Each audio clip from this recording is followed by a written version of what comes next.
तो जो second variety हम पढ़ रहे हैं दैट इज़ कॉल्ड ABS। और जैसे मैंने कहा इनमें ब्रांचिंग बहुत ज़्यादा होती है जिसके कारण ये नॉन बायोडिग्रेडेबल होते हैं, इसलिए इनको हार्ड डिटर्जेंट भी कहते हैं। इनको बनाने के तरीके में कोई फ़र्क नहीं, बस ब्रांचिंग होगी काफ़ी सारी। जैसे मैं एक अल्काइलेशन के लिए यूज़ कर रही हूँ alkyne, that is a tetramer of propene. Propene मतलब 3 कार्बन और उसमें डबल बॉन्ड है, और हमने पॉलीमर में देखा हुआ है किस तरह बॉन्ड टूटते हैं और आपस में जुड़ते हैं। तो फिलहाल मैं डायरेक्ट टू टेट्रामर बना रही हूँ जो 4 प्रोपीन से बना हुआ है। इसमें हम लेंगे बेंजीन की रिंग और इसकी रिएक्शन करा रहे हैं टेट्रामर ऑफ प्रोपीन के साथ, that is CH3 CH CH3 पहला portion, then CH2 CH CH3, then CH2 CH CH3। तो यहाँ आप अगर कार्बन काउंट करें तो 1 2 3 4 5 6, फिर हमें चाहिए 7 8 9, that CH2 CH double bond CH2, ये हमारा है अल्कीन। टेट्रामर कहा मैंने प्रोपीन का, तो ये एक प्रोपीन का पार्ट है पहला, ये दूसरा, ये तीसरा और ये चौथा। पॉलीमराइजेशन में देखा था ये एडिशन पॉलीमराइजेशन का एग्जांपल हो गया, और मैं इसे लिखूंगी कि ये क्या है, it is a tetramer of propene.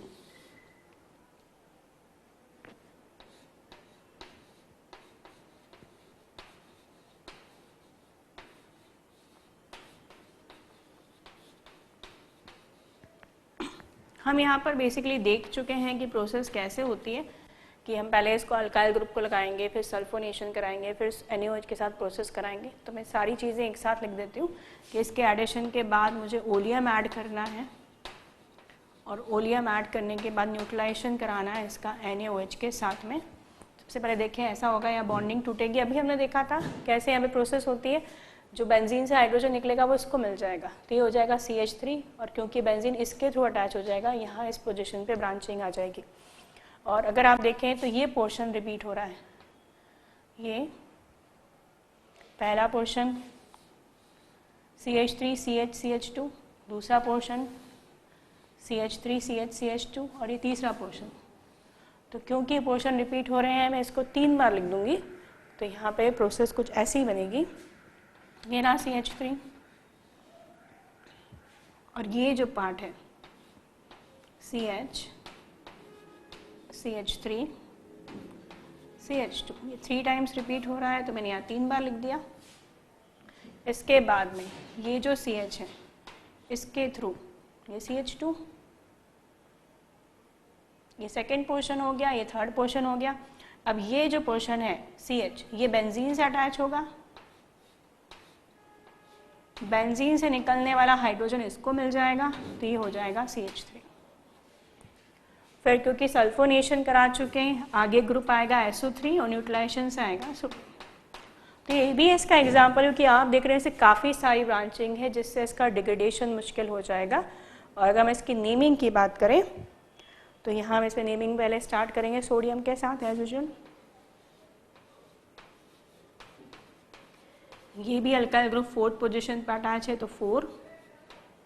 अब यहाँ पे आप देखिए इसका नाम जो लिख रही हूँ मैं वो लिख रही हूँ 1 3 5 7 टेट्रामेथाइल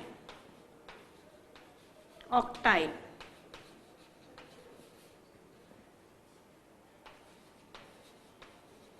अब ये नाम कैसे आया, तो देखिए जब बेंजीन से अटैच होगा तो ये तो मिथाइल ग्रुप बन चुका है।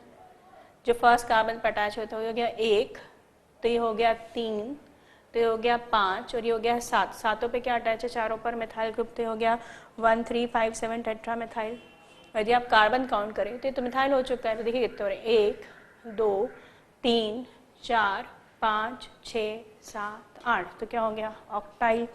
फिर बचा नाम बेंजीन सल्फोनेट।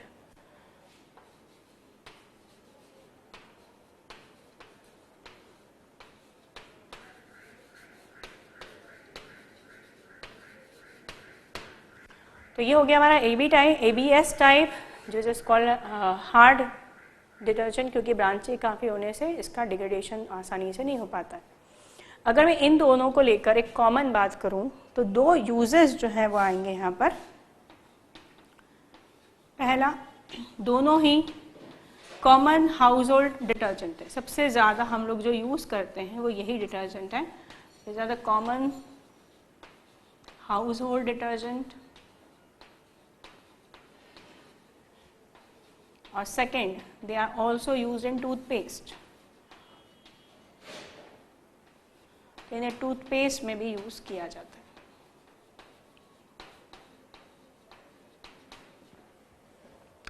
तो ये हो गया हमारे एनायनिक डिटर्जेंट्स। और अगली बारी आती है कैटायनिक डिटर्जेंट्स की। अब अगली जो वैरायटी है हमारी एनायनिक डिटर्जेंट्स के बाद वो है कैटायनिक डिटर्जेंट्स। तो जो डेफिनेशंस हमारी एनायनिक पे लग रही थी वही यहाँ पर लगेगी, इसलिए क्योंकि नाम इस बेसिस पे दिया था कि आप जब इसे पानी में डालोगे तो मेजर पोर्शन पे कौन सा चार्ज है जो क्लींजिंग एक्शन के लिए रिस्पॉन्सिबल है, तो यहाँ मेजर पोर्शन पे कैटायनिक चार्ज होगा। अब यहाँ पर एक और नाम इसका है जो याद रखिएगा, इनवर्ट डिटर्जेंट। ऐसे ही कुछ नाम आपने इनवर्ट शुगर पढ़ा होगा सुक्रोज के लिए, या ऐसे कहते हैं इनवर्ट डिटर्जेंट, क्योंकि सबसे ज़्यादा जो डिटर्जेंट्स यूज़ किए जाते हैं वो अपने नेगेटिव चार्ज से काम करते हैं, जबकि उल्टा पॉजिटिव चार्ज से काम कर रहा है, इसलिए इसे इनवर्ट डिटर्जेंट भी कहा जाता है। तो cationic detergents are also called invert detergents. क्यों कहते हैं? क्योंकि मैक्सिमम डिटर्जेंट्स अपने नेगेटिव चार्ज के थ्रू काम करते हैं, जबकि अपोजिट पॉजिटिव चार्ज के थ्रू काम कर रहे हैं। मेनली होते क्या है? They are mainly quaternary ammonium salt.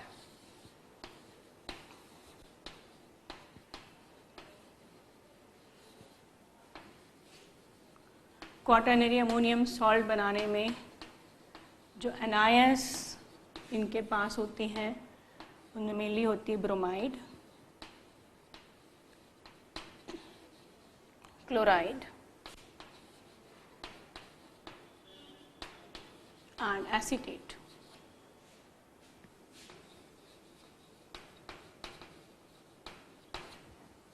और इनमें याद रखिएगा जो alkyl group quaternary ammonium salt बनाते हैं, वन और मोर देन वन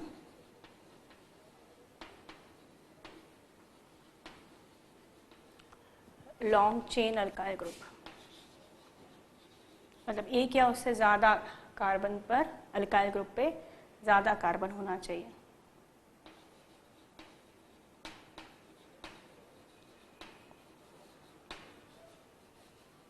अब ये जो वर्ड है क्वाटरनरी अमोनियम सॉल्ट, अगेन इसमें ऑर्गेनिक का पार्ट आ रहा है, पर यदि आपको नहीं पता हो तो जैसे हम जानते हैं कि अगर अमोनिया है तो ऐसे देखा जाए तो हमें सिर्फ 3 रिप्लेसेबल हाइड्रोजन दिखाई दे रहे हैं। अगर मैं इसे रिप्लेस करूं तो हमारे हिसाब से इसमें 3 अल्काइल ग्रुप आ जाना चाहिए, पर इसे कहते हैं टर्शरी अमीन। और हमारा वर्ड है क्वाटरनरी, मतलब 4 चाहिए। तो 4 किस बेसिस पे? मान लीजिए मैंने इसकी यूज़ किया अल्काइल हलाइड, तो वो टूटेगा आर पॉजिटिव और बी आर नेगेटिव। तो क्योंकि इलेक्ट्रॉन डेफिशिएंट दिखाई दे रहा है, ये हो गया इलेक्ट्रोफाइल। क्योंकि इसमें इलेक्ट्रॉन की पेयर है तो ये हो गया न्यूक्लियोफाइल। और जब ये दोनों आपस में बॉन्डिंग करेंगे तो अब 3 के जगह 4 आ जाएंगे अल्काइल ग्रुप, क्योंकि नाइट्रोजन पे पॉजिटिव चार्ज आ चुका है, क्योंकि इसने इलेक्ट्रॉन पेयर दी। तो वर्ड आया अमोनियम, तो ये क्वाटरनरी 4 अमोनियम, और क्योंकि इससे जुड़ा हुआ है एक नेगेटिव पोर्शन भी, दैट इज कॉल्ड सॉल्ट।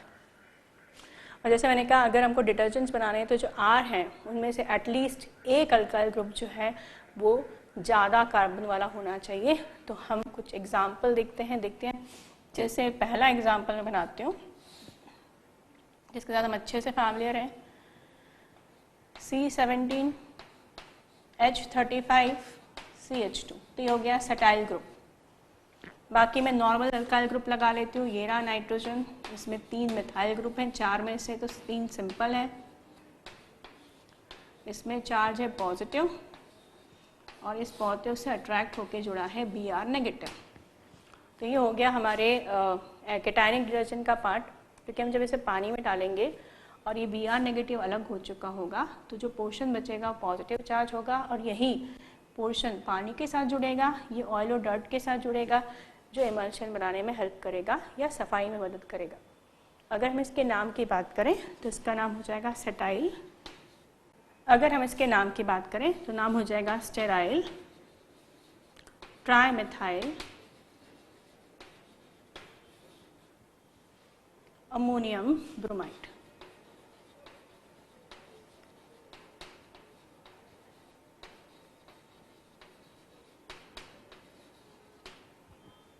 एक और एग्जाम्पल देखते हैं जिसमें मैं 17 कार्बन लूँगी जिसका नाम है सेटाइल। तो इसे मैं इस तरह भी लिख सकती हूँ, एक हो गया ये 3,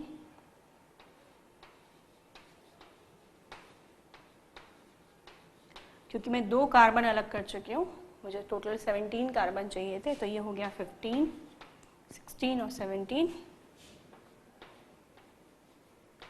ये हो गया पॉजिटिव चार्ज, ये हो गया CH3, ये हो गया CH3, ये हो गया CH3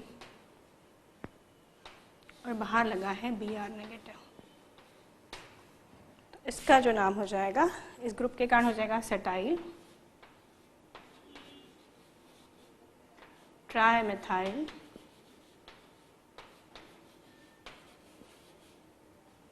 अमोनियम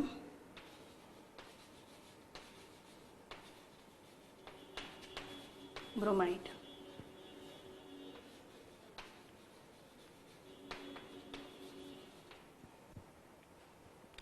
तो ये हमारे एग्जाम्पल हो गए केटायनिक डिटर्जेंट्स के।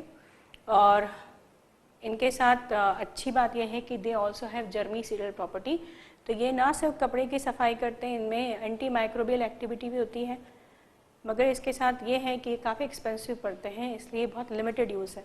तो अगर हम इसके एक बेनिफिट पे जाएं तो आ जाता है कि विथ क्लिनजिंग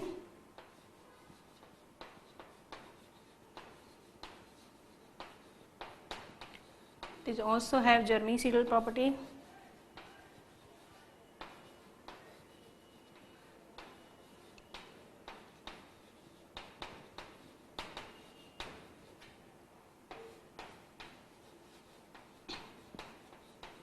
और यदि हम एक लिमिटेशन की बात करें तो जैसे मैंने कहा दे आर एक्सपेंसिव, महंगे होने के कारण इनका यूज़ कम किया जाता है, तो ये इसकी कमी हो गई, एक्सपेंसिव।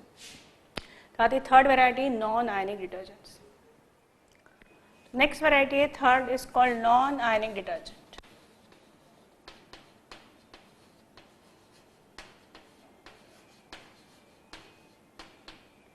और ये नॉन आयनिक डिटर्जेंट इसलिए कहलाते हैं क्योंकि पानी में ये कोई भी आयन प्रोवाइड नहीं करते हैं और इनमें एक्सटेंसिव हाइड्रोजन बॉन्डिंग हो पाती है ऑक्सीजन के कारण। आप स्ट्रक्चर अभी देखेंगे, जिसके कारण वाटर में आसानी से डिसॉल्व हो जाते हैं।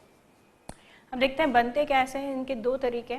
अगर मैं पहला तरीके की बात करूं तो हम इसमें पॉलीइथिलीन ग्लाइकॉल लेते हैं और ये जो पॉलीइथिलीन ग्लाइकॉल्स हैं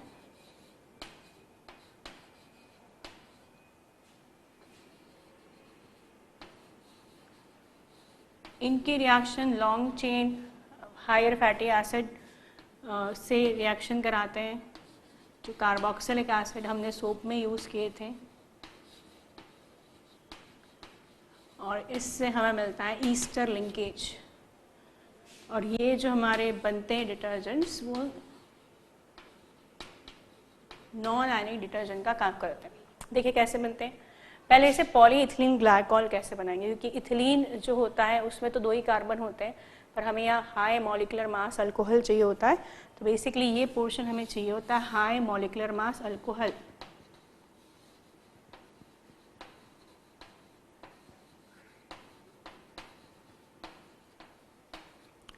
और ये जो हाई मॉलिक्यूलर मास अल्कोहल है उसे हाई वेट करने के लिए कार्बन के नंबर तो बढ़ाने ही पड़ेंगे। तो देखते हैं इसमें हमने सबसे पहले लिया ग्लाइकॉल, 2 कार्बन कंटेनिंग अल्कोहल। फिर हमने इसकी रिएक्शन करी एक्सेस इपॉक्साइड के साथ में। इपॉक्साइड वो कंपाउंड होता है जिसमें विस्नल पोजीशन पर या उसके आगे हमें इथर लिंकेज मिलता है। इसे बॉन्डिंग कैसे होगी पॉलीइथिलीन ग्लाइकॉल बनाने के लिए वो देखते हैं। यहाँ ये बॉन्डिंग इस तरह टूटेगी जिससे इस पे आएगा नेगेटिव चार्ज और इस पे आएगा पॉजिटिव चार्ज। ये अल्कोहलिक पोर्शन अपना OH लॉस करेगा, तो इस पे आया नेगेटिव और इस पे आया पॉजिटिव।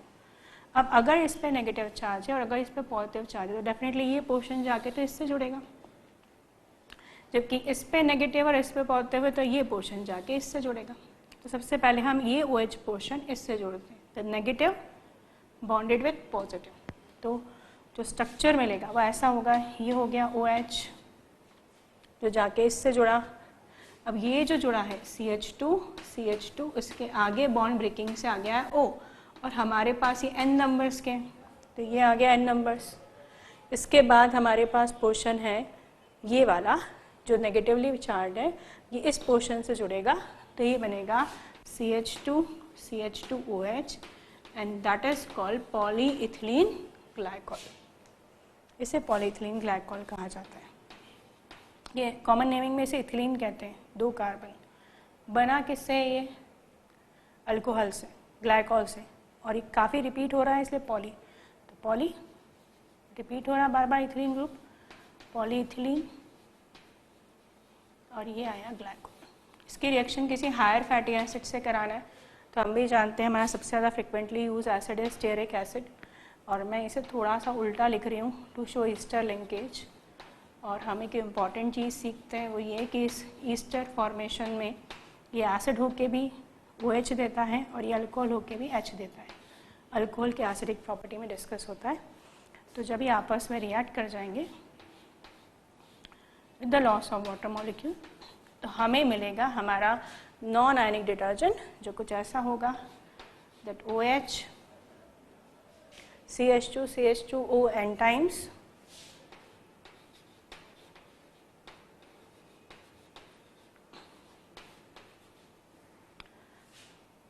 इससे जुड़ा है ईस्टर लिंकेज, ये CH2 उसके बाद ईस्टर लिंकेज,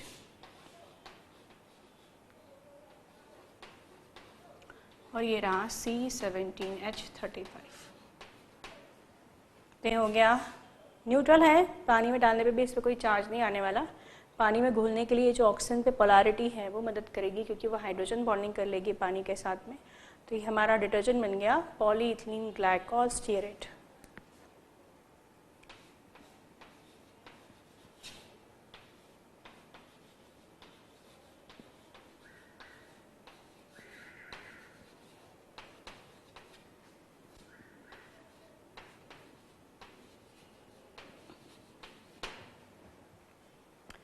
फिर ये एक तरीका हुआ। दूसरा ये है कि हम एक अल्कोहल यूज़ करेंगे, हमने तो ग्लाइकॉल से बनाया था पहले इसको, अब हम एक अल्कोहल यूज़ करेंगे जिसमें ऑलरेडी बहुत सारे कार्बन होंगे, जैसे कि लॉरिक अल्कोहल, और इसकी रिएक्शन एक्सेस इथिलीन ऑक्साइड से कराएंगे। तो जो सेकेंड तरीका है इसको बनाने का, that the reaction of high molecular mass alcohol, suppose we choose lauric alcohol that contain 12 carbon,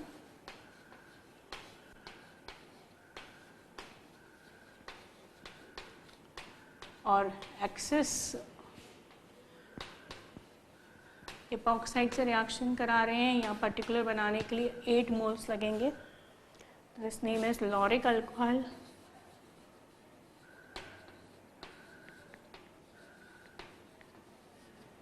और this is ethoxide,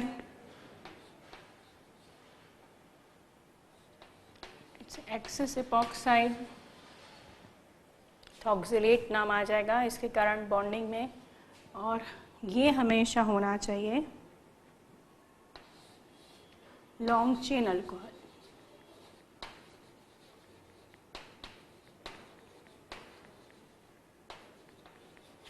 bonding exactly वैसी होगी, याद करें आप, तो ये जो पोर्शन है वो टूटेगा तो इस पे आएगा नेगेटिव, इस पे आएगा पॉजिटिव। अगर इस पे नेगेटिव है और अगर ये पोर्शन हम तोड़ रहे हैं तो इस पे भी ये है नेगेटिव और ये है पॉजिटिव, तो ये पोर्शन जाके जुड़ेगा इससे, क्योंकि ये पॉजिटिव और ये नेगेटिव है, और ये पोर्शन जाके जुड़ेगा इससे। तो हमारा जो कंपाउंड मिलेगा वो कुछ ऐसे मिलेगा, ये रहा CH3, ये रहा CH2 10 टाइम्स, ये रहा CH2। ये कौन सा पोर्शन है? पॉजिटिव। इससे अटैच हुआ आके O, CH2, ये हमारे पास 8 है, और एंड में क्योंकि ये पॉजिटिव और ये नेगेटिव है, ये जुड़ गया OH के साथ। ये भी नॉन आयनिक है, क्योंकि आप समझ रहे हैं इसको पानी में डालने में भी हमें कोई चार्ज नहीं मिलने वाले। तो इसका जो नाम है वो है लॉरेल अल्कोहल एथॉक्सिलेट।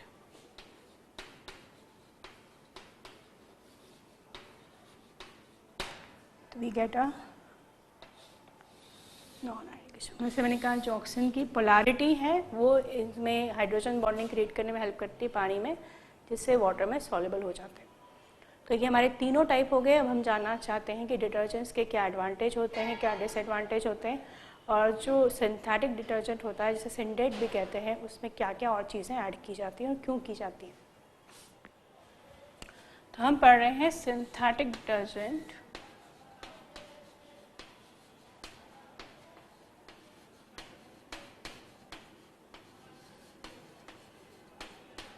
या जिसे सिंडेट भी कहा जाता है।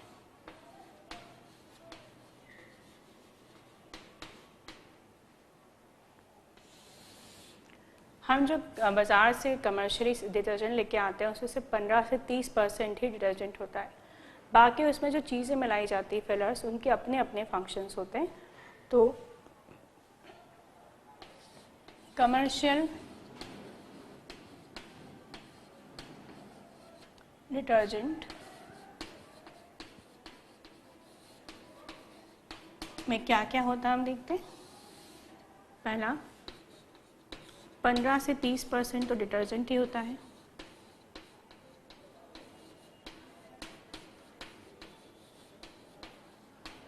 Second,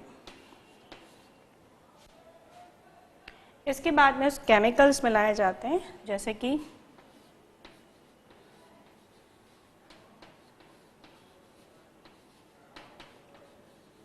sodium sulphate and sodium silicate.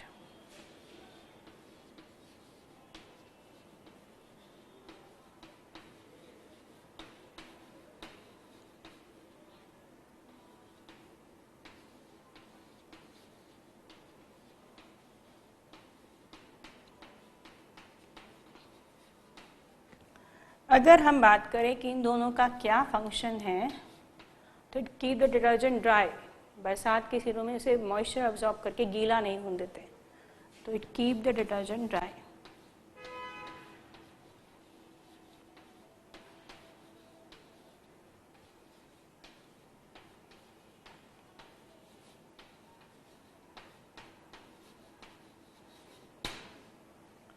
तीसरा केमिकल जो इसमें मिलाया जाता है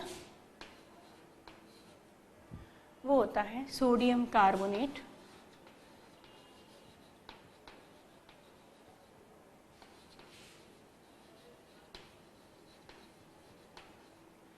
और सोडियम पॉलीफॉस्फेट।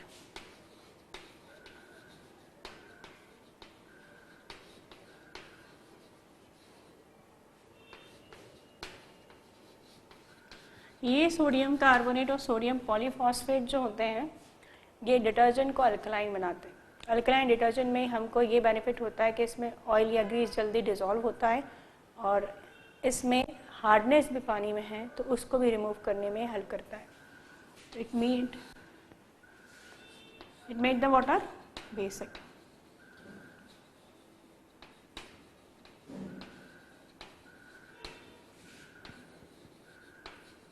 अल्कलाइन होने से हमें दो बेनिफिट मिलेंगे। पहला, बेटर क्लींजिंग,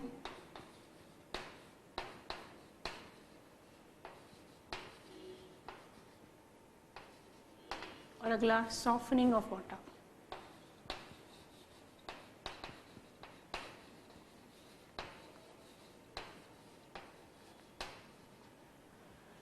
इसके बाद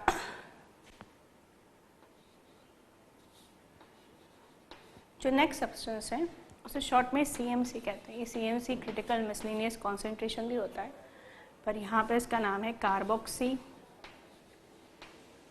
methyl cellulose.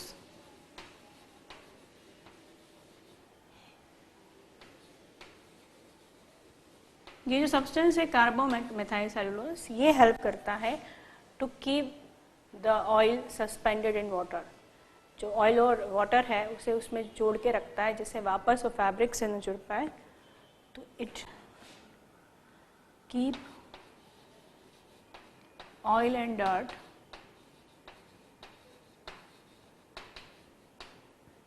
to remain suspended in water.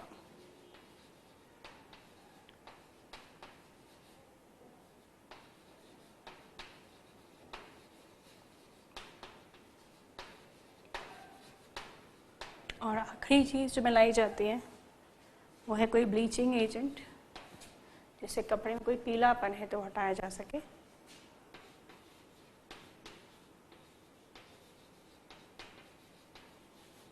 तो bleaching agent like sodium perborate.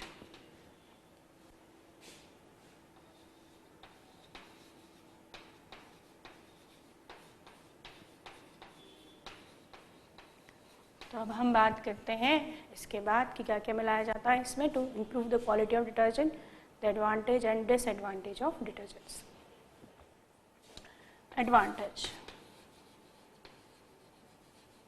Advantage में हम ये बात कर चुके हैं।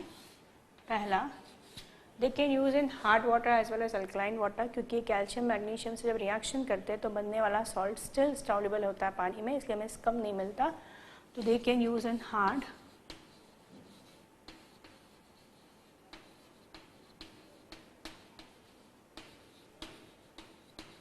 as well as acidic water.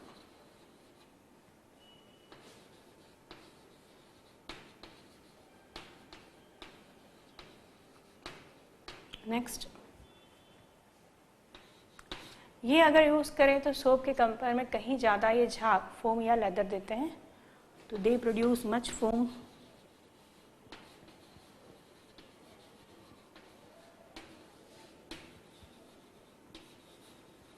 Then soap.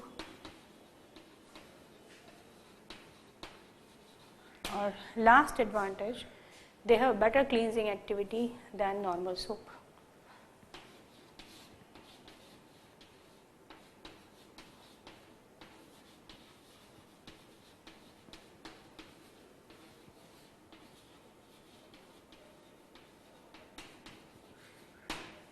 ये इनके फ़ायदे हैं। हार्ड वाटर में यूज़ किया जाना, एसिडिक वाटर में यूज़ किया जाना, ज़्यादा झाग देना और ज़्यादा सफाई भी मिलना। इसके बाद डिसएडवांटेज की बात करें, डिसएडवांटेज में एक ही आता है कि most of them are non biodegradable.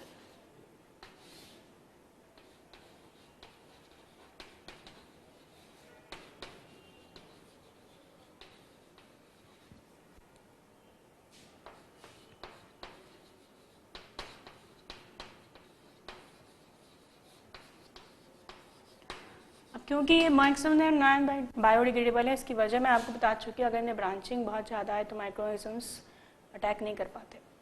उसे होता है कि अगर इवन आपका पानी ट्रीटमेंट किया जा रहा है, उसके बाद नदी में बहाया जा रहा है, या तो अल्टीमेटली सारे नदी और तालाब सब जुड़े हुए होते हैं, तो उनमें पहुँचने के बाद ये वहाँ पर इकट्ठा रहता है, क्योंकि जो प्रोसेस होती है ट्रीटमेंट वाटर की, उसमें भी कई बार रिमूव नहीं हो पाते और ये फिर झाग बनाना शुरू कर देते हैं।